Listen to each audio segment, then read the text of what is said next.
ফজরের নামাজটা যখন আমরা পড়ি না, ওলামায়ে কেরাম স্টেজে আছে, জিজ্ঞেস করুন, প্রত্যেকদিন সকালবেলা প্রত্যেকজন বান্দার ঘরে আল্লাহর পক্ষ থেকে রহমতের ফেরেশতা আসে। প্রত্যেকটি বান্দার ঘরে আল্লাহর পক্ষ থেকে রহমতের বরাদ্দ নিয়ে আপনার ঘরে যায়, আমার ঘরে যায়। তখন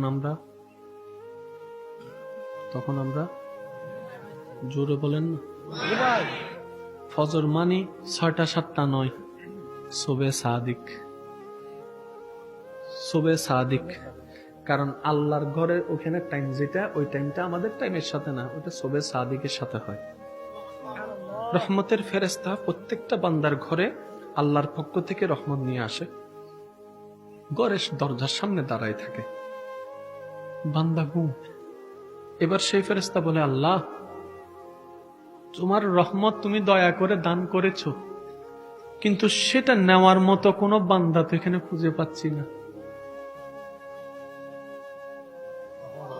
আল্লাহ, তোমার রহমতটা যে নিবে এমন কোন বান্দা তো এখানে খুঁজে পাচ্ছি না, সবাই তো ঘুমাচ্ছে।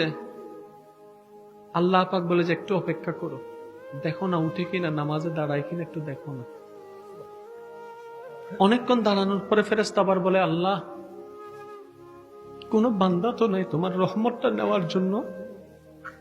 এবার আল্লাহ পাক বলে, ফেরেশতা, আমি দান করতে জানি, রিটার্ন করতে জানি না। আমি দিতে জানি, নিতে জানি না। ও ফেরেশতা, জঙ্গলে চলে যাও, আমার রহমতটা জঙ্গলের মধ্যে দান করে আসো।